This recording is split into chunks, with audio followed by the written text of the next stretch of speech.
तो दोस्तों आज मैं एक्सप्लेन करने वाला हूँ 2014 में आई फिल्म सिटी लाइट्स की कहानी। और कहानी शुरू होती है दीपक से। दीपक राजस्थान के एक छोटे से गांव में अपनी पत्नी राखी और छोटी सी बेटी माही के साथ रहता है। गांव में उसकी एक छोटी सी कपड़ों की दुकान होती है, वही उसकी कमाई का एकमात्र सहारा है। लेकिन दुकान में ग्राहक आते ही नहीं, दिन भर धूल उड़ती रहती है और शाम तक बस इंतजार ही हाथ लगता है। कमाई ना के बराबर होती है, फिर भी दीपक हर रोज दुकान खोलता है इस उम्मीद में कि शायद आज कुछ बिक जाए, शायद आज घर में थोड़ी राहत आए। उसकी कोशिश बस इतनी होती है कि वो अपनी पत्नी और बेटी को वो छोटी छोटी खुशियां दे सकें जो हर पति और पिता देना चाहता है। लेकिन हालात उसके हाथ में नहीं होते। दीपक ने 1 लाख रुपए उधार ले रखे होते हैं और वो रकम अब उसके लिए बोझ बन चुकी है। उधार देने वाले लोग आए दिन दुकान पर आकर उसे बेइज्जत करते हैं, मारपीट करके चले जाते हैं। घर का माहौल गरीबी, उदासी और चुप्पी से भरा रहता है। राखी सब समझती है, लेकिन हर बार हिम्मत देने के अलावा उसके पास भी कोई रास्ता नहीं होता। उनकी जिंदगी में दूर दूर तक कोई उम्मीद दिखाई नहीं देती। इसी बीच दीपक एक फैसला करता है। वो राखी से कहता है कि हमें मुंबई चलना चाहिए, वहां कुछ न कुछ काम मिल ही जाएगा। वो उसे समझाता है कि गांव का ही ओंकार वहां रहता है, शुरुआत में वही सहारा दे देगा। हम कौन सा हमेशा के लिए बसने जा रहे हैं, बस 2-3 साल मेहनत करेंगे, पैसे जोड़ेंगे और फिर वापस अपने गांव लौट आएंगे। राखी पहले मना करती है, उसे अनजान शहर का डर लगता है, लेकिन धीरे धीरे वो दीपक की मजबूरी समझती है। आखिरकार वो अपने पति पर भरोसा करके उसके साथ मुंबई चलने को तैयार हो जाती है। अगले ही दिन दीपक अपने परिवार के साथ गांव छोड़ देता है। पैदल चलकर, फिर बस पकड़कर, फिर ट्रेन में सफर करते हुए वो लोग उस शहर की तरफ बढ़ते हैं जिसे लोग सपनों का शहर कहते हैं। सफर लंबा है, लेकिन दीपक के दिल में उम्मीद है कि शायद अब सब ठीक हो जाएगा। आखिरकार वो लोग मुंबई पहुंचते हैं, जहां हर तरफ रोशनी है, भीड़ है, भागती हुई जिंदगी है। लेकिन इस चमक के पीछे की सच्चाई उन्हें अभी नहीं पता। उन्हें बस इतना मालूम होता है कि ओंकार किस कॉलोनी में रहता है, पूरा पता नहीं। उसका फोन भी बंद आ रहा होता है। ऐसे में दीपक, राखी और छोटी माही उस अनजान शहर की गलियों में भटकते रहते हैं। उनके चेहरों पर थकान साफ दिखती है, पर वापस जाने का विकल्प भी नहीं है। तभी उन्हें एक आदमी मिलता है जो खुद को बहुत मददगार दिखाता है। वो कहता है कि एक कमरा खाली है, किराया सिर्फ 10,000 है, तुम लोग वहीं रह लो, वरना इस बड़े शहर में कहां भटकोगे। दीपक और राखी उस कमरे को देखते हैं। छोटा सा है, पर उन्हें अपने गांव की टूटी उम्मीदों से बेहतर लगता है। जल्दबाजी और उत्साह में दीपक उसे 10,000 रुपए दे देता है।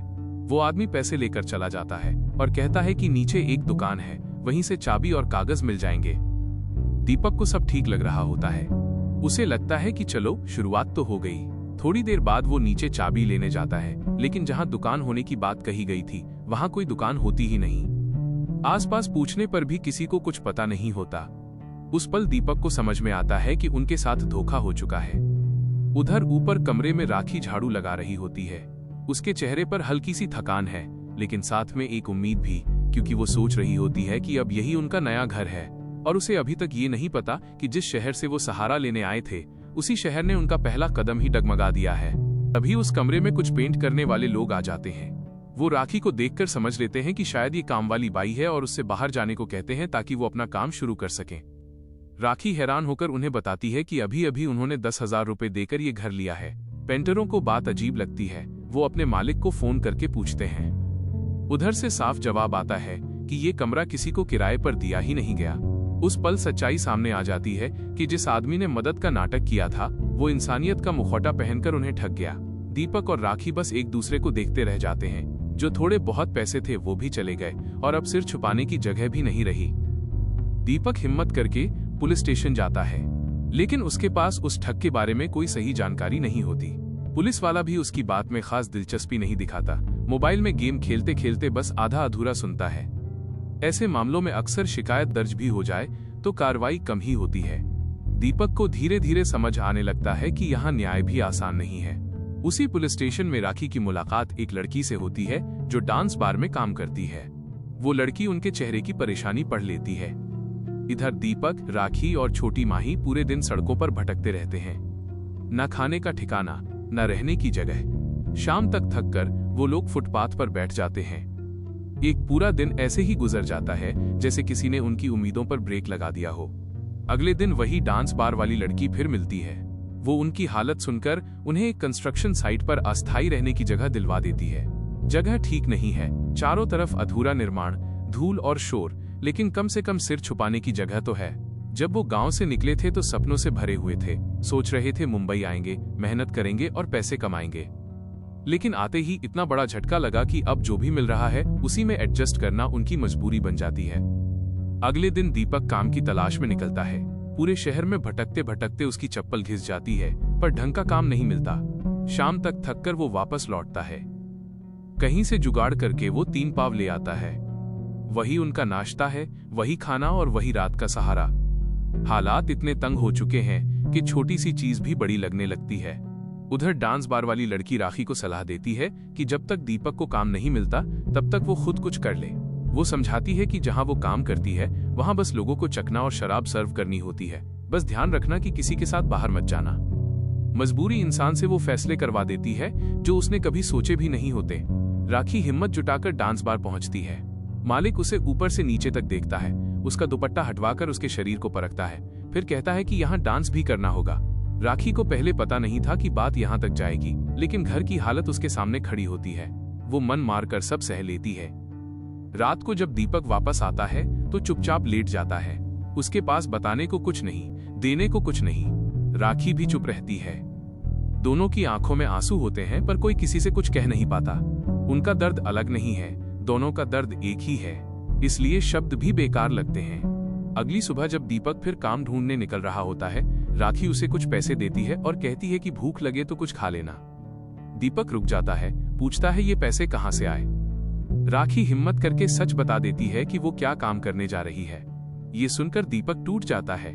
उसे लगता है कि उसकी नाकामी की वजह से उसकी पत्नी को ये सब सहना पड़ रहा है। वो रो पड़ता है, लेकिन उसी पल एक फैसला भी करता है कि अब वो किसी भी हालत में जल्दी काम ढूंढेगा और इतना कमाएगा कि राखी को ये सब ना करना पड़े। तभी उसकी नजर अखबार में छपे एक इश्तिहार पर पड़ती है जिसमें ड्राइवर की नौकरी का जिक्र होता है।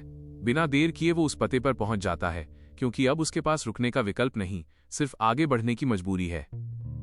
दीपक जब उस पते पर पहुंचता है तो देखता है कि एक ही नौकरी के लिए कई लोग लाइन में खड़े हैं। सबके चेहरे पर उम्मीद भी है और घबराहट भी। तभी वहां का सीनियर विष्णु भीड़ में से दीपक को अपने पास बुलाता है। वो समझाता है कि ये एक प्राइवेट सिक्योरिटी कंपनी है। उनका काम अमीर लोगों का कीमती सामान पूरी सुरक्षा के साथ एक जगह से दूसरी जगह पहुंचाना है। साफ शब्दों में वो कहता है, जान चली जाए तो चले, लेकिन बॉक्स नहीं जाना चाहिए जिसमें सामान हो। इस काम के बदले 15,000 रुपए मिलेंगे। जहां 1 रुपए का भरोसा नहीं था, वहां 15,000 सुनकर दीपक बिना सोचे हाँ कर देता है। दीपक पहले फौज में ड्राइवर रह चुका था, इसलिए गाड़ी चलाने का उसे पूरा अनुभव था। इसी वजह से उसे नौकरी मिल जाती है। उधर राखी भी मजबूरी में चमकदार कपड़े पहनकर अपनी शर्म और आत्मसम्मान को दबाते हुए बार में काम शुरू कर देती है। नौकरी मिलते ही तनख्वाह नहीं मिलने वाली थी, इसलिए जब तक दीपक की सैलरी शुरू नहीं होती, घर चलाने के लिए राखी को काम करना ही था। विष्णु उसे कंपनी के मालिक के पास ले जाता है, क्योंकि अंतिम मंजूरी वही देते हैं। कुछ सवाल जवाब के बाद दीपक को अनुमति मिल जाती है। काम की शुरुआत में जो सवाल उसके मन में घूम रहे थे, उनका जवाब देते हुए विष्णु बताता है कि उन्हें क्लाइंट के पास एक खास बॉक्स ले जाना होता है। अंदर क्या है ये जानना उनका काम नहीं। कागज हो सकते हैं, हीरे जवाहरात हो सकते हैं या करोड़ों रुपए भी। उस बॉक्स की एक चाबी क्लाइंट के पास होती है और दूसरी ऑफिस के एक खास कमरे में, जिसे कमांड कहते हैं। ड्राइवर या गार्ड को वो चाबी कभी देखने भी नहीं मिलती। बॉक्स ऐसा बना होता है कि अगर कोई उसे जबरदस्ती खोलने की कोशिश करे तो अंदर लगा सिस्टम फट जाता है और खोलने वाला बचता नहीं। दीपक पूछता है कि क्या कभी चोरी हुई है। विष्णु बताता है कि उसका पिछला पार्टनर वकार था। एक बार कुछ गुंडों ने उन्हें पकड़ लिया और बॉक्स खोलने की कोशिश की। 2 गुंडे वहीं मारे गए। गुस्से में उन्होंने चाबी के बारे में पूछा, लेकिन चाबी तो उनके पास थी ही नहीं। आखिरकार उन्होंने वकार को मार डाला। विष्णु कहता है कि अगर कोई साथी मारा जाए तो उसी के परिवार को जाकर उसका सामान और मौत की खबर देना भी हमारी जिम्मेदारी होती है। ये सुनकर दीपक के चेहरे पर डर साफ दिखने लगता है, लेकिन जरूरत उससे ज्यादा बड़ी है। विष्णु एक और बात बताता है, उसका किसी से चक्कर चल रहा है, इसलिए ड्यूटी के दौरान ही वो उससे मिल लेता है। घर जाकर मिले तो बीवी को शक होगा। वो दीपक से कहता है कि रजिस्टर में कभी कभी उसकी जगह साइन कर दिया करे। ऑफिस में सब जानते हैं, पर बात घर तक नहीं जानी चाहिए। दीपक मजबूरी में हाँ कर देता है। रात को ऑफिस के कुछ लोग दीपक को साथ लेकर एक डांस बार जाते हैं। सब शराब पीते हैं और धीरे धीरे दीपक को भी नशे में कर देते हैं। नशे में बैठे बैठे दीपक की आंखों के सामने राखी की तस्वीर आने लगती है। उसे लगता है जैसे उसकी पत्नी भी किसी ऐसे ही मंच पर नाच रही होगी, लोग उसके ऊपर पैसे उड़ा रहे होंगे। उसके मन में तरह तरह के ख्याल आने लगते हैं। नशे की हालत में वो घर पहुंचता है और राखी को नींद से जगा देता है। उससे कहता है नाचो। राखी चुप रहती है, समझ नहीं पाती कि क्या हो रहा है। लेकिन दीपक होश में नहीं होता। वो ताना मारता है कि सबके सामने तो नाचती हो, मेरे सामने कैसी शर्म। वो पैसे निकालकर उसके ऊपर उछालने लगता है। ये सब सुनकर राखी का सब्र टूट जाता है। वो उसे जोर का थप्पड़ मारती है और कहती है, तुम मुझे यहाँ ये कहकर लाए थे कि शहर जाकर सब ठीक हो जाएगा। क्या ठीक हुआ? हमारे पास खाने के पैसे नहीं, हमारी बच्ची रोज भूखी सोती है। क्या मैं शौक से नाचती हूँ? क्या मुझे अच्छा लगता है ये सब? दीपक को जैसे होश आता है। उसे एहसास होता है कि वो खुद अपने दुख में अंधा हो गया था। वो खुद को थप्पड़ मारने लगता है, जैसे अपने आप को सजा दे रहा हो। टूटे हुए स्वर में कहता है, इस शहर की चमक में बहुत अंधेरा है राखी। मैं तुम्हें और माही को इस अंधेरे में खोने नहीं दूंगा। जैसे भी होगा मैं तुम्हें गांव वापस ले जाऊंगा।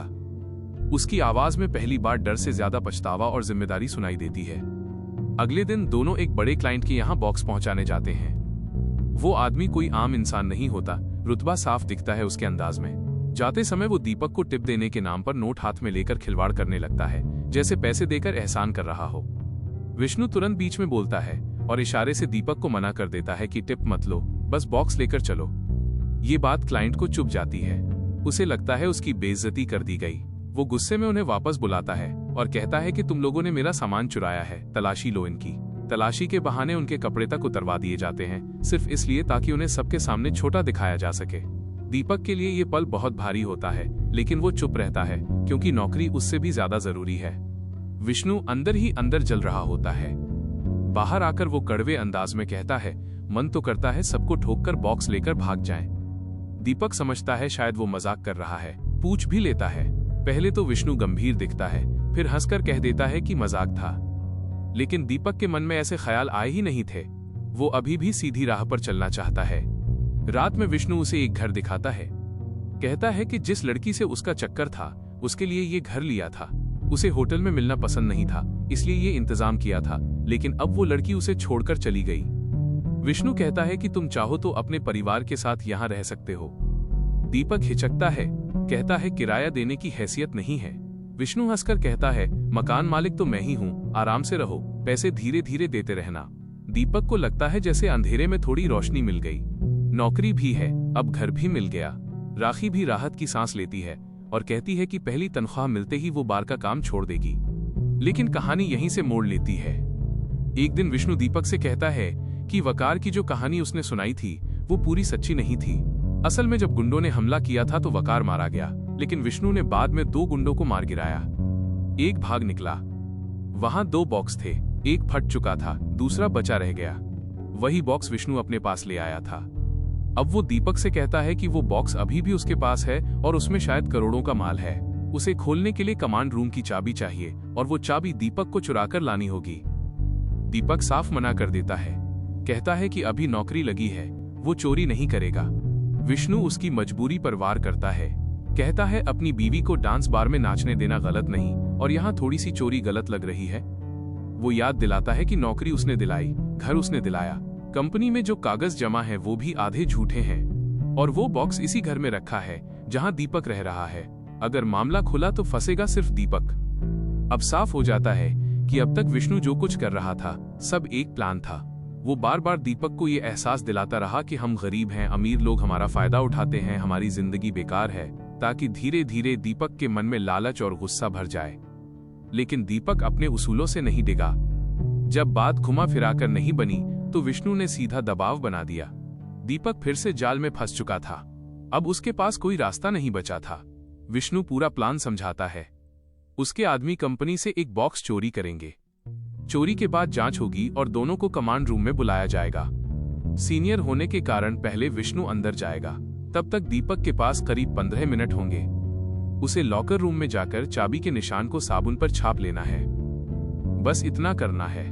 विष्णु बार बार कहता है, हम किसी को मार नहीं रहे, बस एक निशान लेना है, आसान काम है, कोई दिक्कत नहीं होगी। लेकिन दीपक जानता है ये आसान नहीं है। ये उस लाइन को पार करना है जहां से वापस लौटना मुश्किल हो जाता है। बीच में अचानक वही आदमी आ जाता है जो पहले वाले मामले में भाग निकला था। माहौल संभल भी नहीं पाता कि वो सीधे विष्णु पर गोलियां चला देता है। सब कुछ ही सेकंड में खत्म हो जाता है। विष्णु वहीं गिर पड़ता है और उसकी मौके पर ही मौत हो जाती है। जो प्लान इतनी चालाकी से बुना गया था वो एक झटके में बिखर जाता है। अब कंपनी का मालिक दीपक से पूछताछ करता है कि ये सब कैसे हुआ। दीपक सच्चाई बता देता है, बस चोरी वाले प्लान की बात छुपा लेता है। मालिक कहता है कि जब तक जांच चलेगी तुम सस्पेंड रहोगे और कोई सैलरी नहीं मिलेगी। साथ ही उसे जिम्मेदारी दी जाती है कि वो विष्णु के घर जाकर उसका सामान और मौत की खबर उसके परिवार को दे आए। दीपक भारी मन से विष्णु के घर पहुंचता है। उसकी पत्नी को जब पता चलता है कि उसका पति अब नहीं रहा तो वो टूट जाती है। कुछ देर बाद वो अचानक कहती है, मुझे वो बॉक्स चाहिए, वो बक्सा दे दो। दीपक अनजान बन जाता है, कहता है कि उसे किसी बॉक्स के बारे में कुछ नहीं पता। लेकिन यही साफ हो जाता है कि विष्णु की पत्नी को सब पता था, प्लान भी और दीपक को फंसाने की बात भी। घर लौटकर दीपक हर कोना टटोलना शुरू करता है। पूरा घर उलट पलट देने के बाद आखिरकार उसे वो बॉक्स मिल ही जाता है। उधर राखी बार में नाच रही होती है। एक आदमी पैसे देते हुए उसे छूने की कोशिश करता है तो राखी उसे जोर से थप्पड़ मार देती है। मालिक को ये बात पसंद नहीं आती। वो राखी को निकालने लगता है। राखी अपनी मेहनत के पैसे मांगती है। पैसे तो मिल जाते हैं लेकिन साथ में एक थप्पड़ भी, और उसे बार से बाहर कर दिया जाता है। जैसे दोनों को साथ में काम मिला था वैसे ही दोनों की नौकरी लगभग साथ ही छिन जाती है। फर्क बस इतना था कि अब उनके पास वो बॉक्स था पर चाबी नहीं थी। दीपक राखी को सब सच बता देता है। कहता है कि इस बक्से में बहुत पैसा हो सकता है, अगर ये खुल गया तो हमारी सारी परेशानियां खत्म हो जाएंगी। राखी साफ कहती है कि इसे वापस कर दो, हमें ये नहीं चाहिए, हमें पहले ही यहाँ से चले जाना चाहिए था। लेकिन दीपक कहता है कि जाएंगे कहाँ, जिंदगी तो हर जगह संघर्ष ही है। वो बस इतना कहता है कि चाहे जो हो वो राखी और माही को कुछ नहीं होने देगा। आगे जो कदम वो उठाने वाला होता है उसमें खतरा ही खतरा था। अनिश्चित भविष्य के बीच वो और राखी एक दूसरे के करीब आते हैं, जैसे दोनों समझ रहे हों कि पता नहीं ये नई शुरुआत है या आखिरी रात। अगले दिन दीपक ऑफिस पहुंचता है। मालिक से अपनी मेहनत की कमाई मांगता है। बात बढ़ जाती है।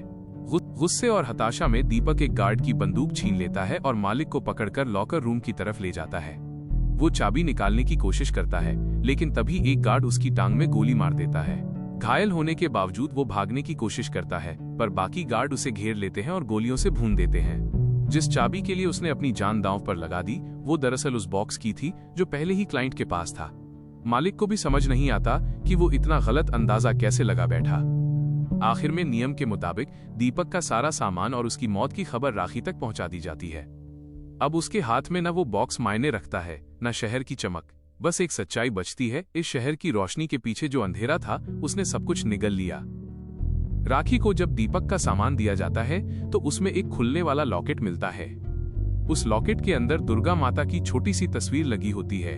राखी रोते रोते उसे खोलती है, तस्वीर हटाती है और तभी उसकी नजर अंदर बने एक हल्के से निशान पर पड़ती है। वो कोई साधारण खरोंच नहीं थी, वो एक चाबी का निशान था। उसी पल सब कुछ समझ में आ जाता है। दीपक बेवकूफ नहीं था। उसने आखिरी वक्त में भी दिमाग से काम लिया था। उसने पहले ही ऐसा लॉकेट खरीदा था जिसमें साबुन भरा जा सके, और जब वो लॉकर रूम में चाबी निकालने की कोशिश कर रहा था उसी समय उसने चुपचाप उस चाबी का निशान साबुन में उतार लिया था। उसे पता था कि अगर वो बचा नहीं तो उसका सामान राखी तक जरूर पहुंचेगा। उसने वादा किया था कि वो राखी और माही को इस दलदल से बाहर निकालेगा। उसने वादा निभाया, लेकिन अपनी जान देकर। शायद इसलिए उस रात वो राखी के और करीब आया था, क्योंकि कहीं न कहीं उसे अंदाजा था कि वो मौत के खेल में उतर रहा है और वापसी तय नहीं है।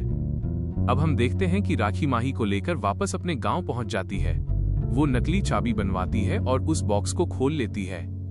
अंदर सच में इतना पैसा होता है कि वो नई जिंदगी शुरू कर सके। अब उसके पास रहने के लिए घर है, खाने के लिए पैसे हैं, बेटी के भविष्य की चिंता कम हो गई है। लेकिन एक कमी है दीपक की। जिस घर से वो उम्मीद लेकर निकले थे, सालों बाद फिर वहीं लौट आए हैं। फर्क बस इतना है कि अब हालात बदले हैं, पर साथ चलने वाला हाथ छूट गया है। राखी उन दीवारों को देखती है जहां कभी दीपक के साथ बैठकर सपने देखे थे। हर कोना उसे उसकी याद दिलाता है। वो फूट फूट कर रो पड़ती है। जहां से कहानी शुरू हुई थी वहीं आकर खत्म हो जाती है, कुछ खोकर कुछ पाकर, और ये एहसास छोड़कर कि शहर की चमक भले ही बड़ी हो, लेकिन हर चमक के पीछे एक अंधेरा छुपा होता है। इसी मोड़ पर यह कहानी खत्म हो जाती है।